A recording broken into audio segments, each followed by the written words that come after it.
Салом дӯстон, мутаассифона барои кулли дӯстдорони футболи тоҷик мунтахаби тоби сесолаҳои кишвар дар Қатар ба дуюмин шикаст рӯбарӯ гардид. 8 гол сар додан ба дарвозаи худ дар ҷоми Осиё, албатта ки аз пасравии футболи тоҷик гувоҳӣ медиҳад.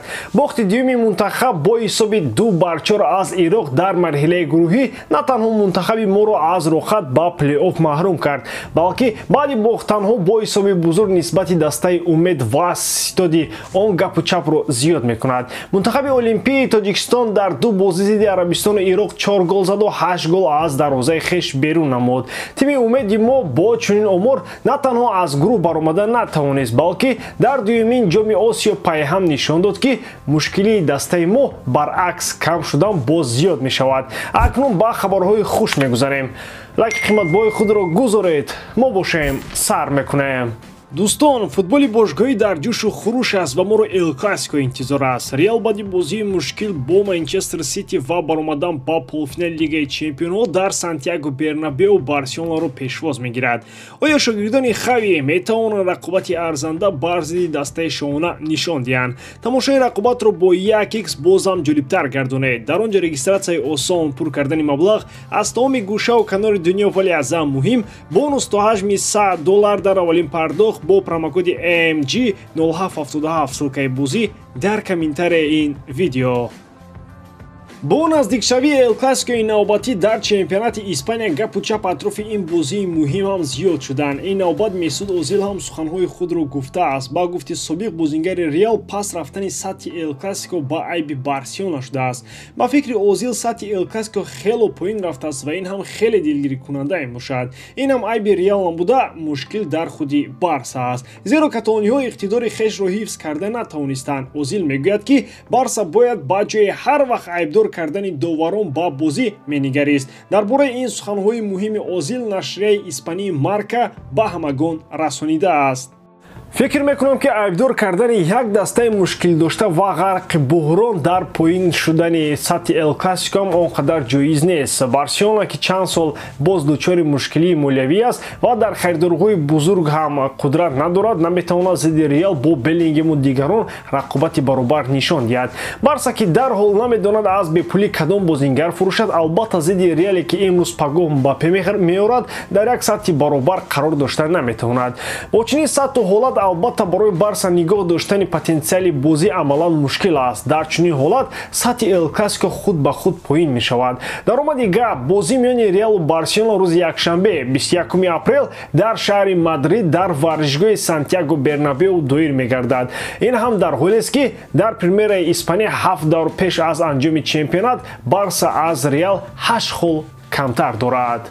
Аз Реал Мадрид бошад сарвони даста ва яке аз бозингарони баобрӯ Начо Фернандес рафтанест. Бозингари 34-солаи испанӣ ки 23 соли ахир умри футболиро дар Реал Мадрид гузаронидааст, эълон кард ки аз дастаи Перес меравад. Футболбози испанӣ баъди рафтан аз Мадрид танҳо ду вариантро баррасӣ мекунад: ё ки ба дастаи берун аз чемпионати испанӣ меравад, ё умуман аз футбол ба пуррагӣ канор меравад. Барои мадридиё албатта рафтани чеҳраҳои дастони нозиён албатта эҳсосотҳои фаромӯшнопазир бар ҷой мегузорад. Начо нафарест ки аз соли 2001 дар системаи Мадрид аст, аз соли 2009 то соли 2011 дар Кастилия буд ва баъдан дигар дар системаи дастаи асосӣ боқӣ монд.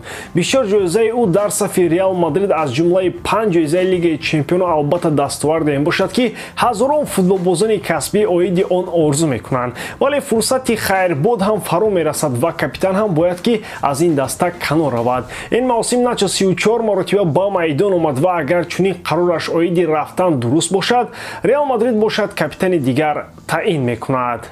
Дар сатҳи овозҳо гапу хабари трансфери ин аст ки ду гранди аврупои Барселона ва Челси нисбати Дибала чашм калон кушодаанд. Замоне ки ин ду тим ба қавле аз кори ҳамоварони хеш сахт розиам набошанд, корҳои Пауло Дибала бо бозгашти Дероси ба Рома ба қавле хелосоз шудаанд. Шартномаи кории Дибала бошад бо Римиё соли 2025 поён меёбад. Ин мавсим аслан Дибала 31 бозӣ гузаронид, 14 гол ба самар расонид ва 9 ассист ба омор гирифтааст. Собиқ ҳамлавари Ювентус ва қаҳрамони ҷаҳон дар сафи Аргентина бозингари ҳуҷумкорест ки бар замми голзаниҳои зиёд боз муҳаббати мухлисонро сӯи хеш ҷалб карда метавонад.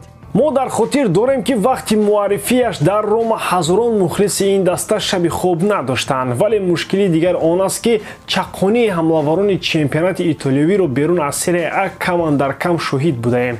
нокомиҳои Чиро Иммобиле дар Боруссия ва Ҷанлука Скамака дар Вест Хэм Юнайтед албатта метавонанд фақат дар сатҳи мисол бошанд, вале Дибалаи аргентинӣ метавонад масалан дар Челси ба мисоли Агуеро дар Сити бошад. барои Барса бошад аргентиниҳо худитар аз каталониҳо бошанд.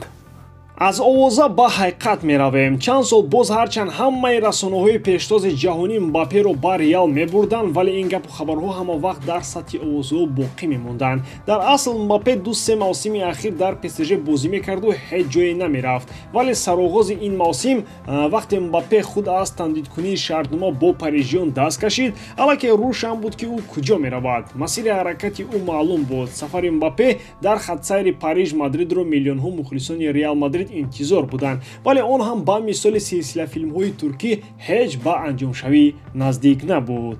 дар зимистони соли 2024 аллакай ҳамаи гапҳо ба хаёлам миёни ҷонибҳо пухтанд ва худи Фабрицио Романо ҳам дар ин маврид тасдиқ кард. агар ин журналисти итолиёвӣ гуфта бошад, пас гапу кор аниқ мешавад.